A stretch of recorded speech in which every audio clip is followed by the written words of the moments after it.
Krusty Krab is unfair! Mr. Krabs is in there, standing at the concession!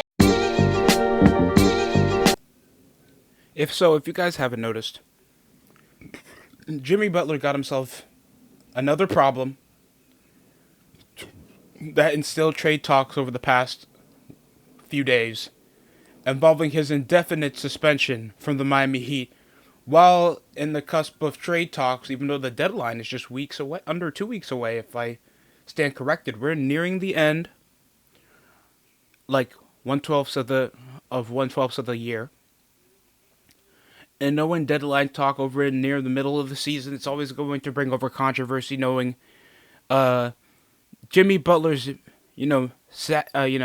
dissatisfaction with the NBA, and this was coming out of his 7-game suspension over issuing, something that could put the team in disarray, and now we have him in an indefinite suspension after withholding services from the team, disengaging in team practice, all because Haywood Highsmith was in the starting rotation over him. It says right here over on ESPN that Miami Heat suspended forward Jimmy Butler without pay for an indefinite period of time after a disgruntled star walked out of team practice. He was suspended over the Miami Heat over recent weeks after he was expected to return in a second suspension Monday night against the Orlando Magic. The Heat said that the latest suspension will last over 5 games. Take it through the NBA trade deadline through February 6th.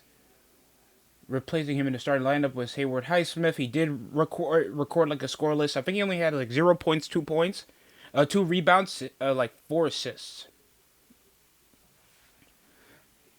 And like we could say, like without Jimmy Butler, this team would be like a fringe 6 seed or a fringe bottom feeding play-in contender that would have to scrap and claw their way to contention because of pseudo Heat culture.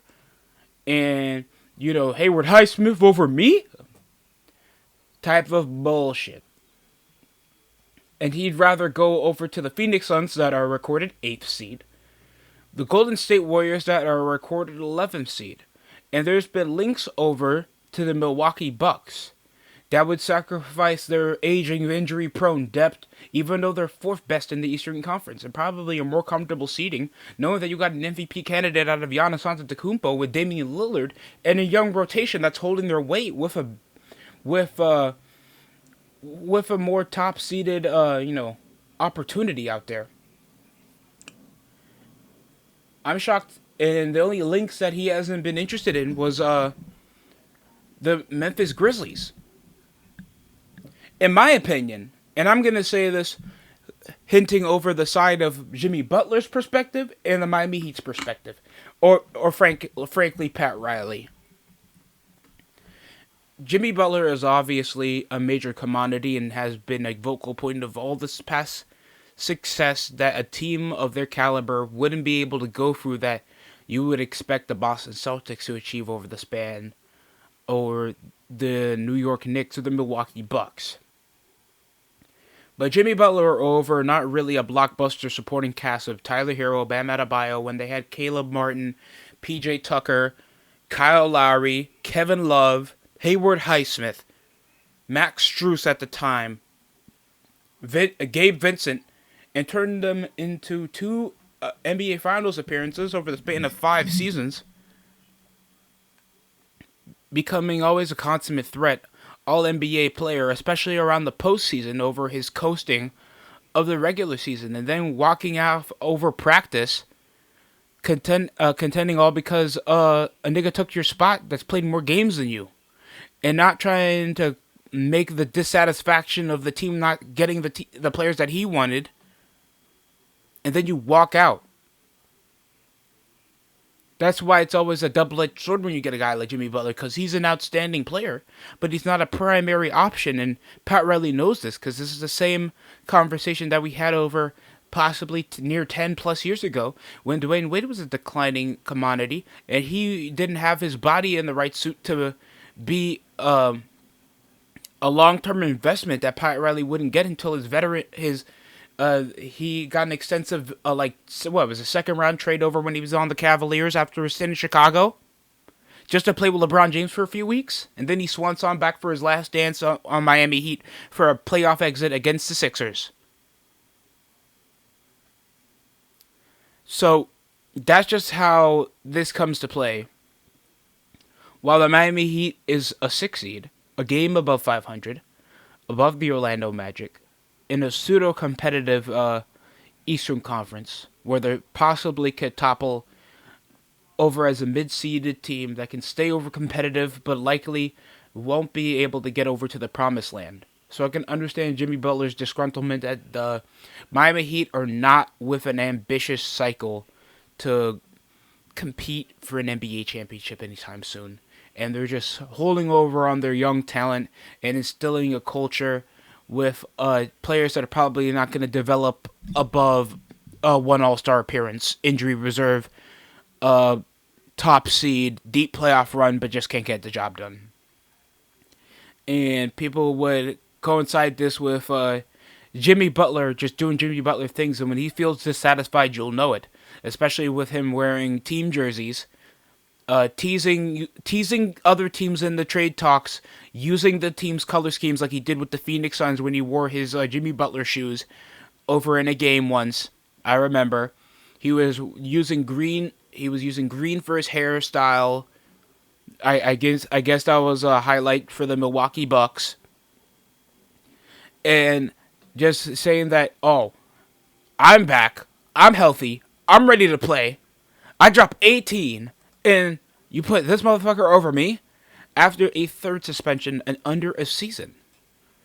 Jimmy Butler is just not getting that you are on Pat Riley's time. This is the Miami Heat. This is not your team. You don't have the leverage over even an NBA championship. An NBA championship doesn't leverage you as a major commodity. An NBA championship appearance doesn't make you a major commodity. An NBA championship does. So I don't even know why Pat Riley is going to try to entertain this, knowing the leverage that Jimmy Butler has is just making more of a drama queen for himself until he's shipped out for possibly something better that he can focus on for the long term for guys that just shut the fuck up and play basketball. I have nothing against Jimmy Butler. I'm a massive Jimmy Butler fan. When I heard he was going to the Miami Heat, I thought this was going to be a perfect fit. This is a guy that wants to play, wants to win, works with the teammates that he can to elevate them to the nearest level. But over the past year, it's either they're a legit sleeper black sheep contender, and if you're just near half a decade of being a black sheep contender and no leveraging prospects, no ambitious free agent options, especially in a very, very big, attractive major market like Miami, and all you guys have to show for it is 5-game series exits in the NBA Finals, a conference final appearance, and nothing. Jimmy Butler just trying to extinguish out any chances of him even thinking that he's going to get an extension over the age of 35 is silly. Darvin Ham left with at least more. With fans wanting him back, even though the Lakers have improved a bit later around the season after JJ Redick's slow start. So just knowing like this is what the Miami Heat are instilling on, like the media is instilling that Jimmy Butler's on the right or wrong, depending on the information. I'm a go with the Miami Heat on this, that they can leverage over and not try to pick up over this much attention for a guy that's already dissatisfied with the team. If that's the case, go fuck yourself. You don't have to play. It's not like your market value is going to instill unless you're out of the basketball team. And if you're still going to complimentally complain and try to leverage over wearing other teams' jerseys, color schemes, just to instill your opinion that you're not going to play, just to hold over. It's not like you're doing anything when you're on the floor to even get us to a championship. So why should I keep you? And this all kept him down when uh, Jimmy Butler comes around running his mouth back when it was a 5-game series exit against the Boston Celtics over in the middle of the series, saying this game is going to go longer than it should be. If I was there, shut the fuck up. You're not there. You're not there when they're winning. Tyler Hero's the one carrying the show, and this is with Bam Adebayo underachieving. A pseudo competitive team that is the Miami Heat, with you even on it. And it's just poor incompetence if they try to keep you over on a leash, knowing that you guys are not gonna get anything done with Jimmy Butler still in the helm. So as soon as the trade deadline pushes over, if you're already going to substitute, gonna already suspend him over an extensive leverage to keep your point across without pay, Jimmy Butler's just gonna keep just flaring around the media, and a team does not need that negative attention, in my opinion. Because I understand we're all about team player empowerment, more in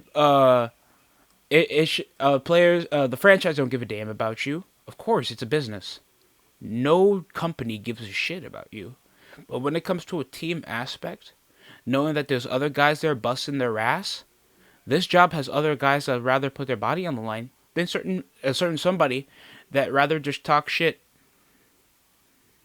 and not do anything to back it up to help the team succeed. So I would just cut him loose. And that sucks to say, because I really like Jimmy Butler. But the Miami Heat wants to leverage out an asset and try to rob another team for its worth. I would say, please, just get rid of him. It's not worth it. You could ship him off, and you can get Chris Middleton, possibly Brook Lopez. Try to see if you can get Cameron Johnson from the Brooklyn Nets. Ship him off over to the Suns. Try to snag Tyus Jones. Try to snag certain guys that can actually do something to actually improve over the team, that actually care about it and just shut the fuck up and play basketball, because Jimmy Butler isn't doing that. But that's my opinion. How you guys feel down in the comment section below. That's it for me. Thanks for watching the DSC show. I'm going to take some Tylenol. I hope you guys enjoy the rest of your week.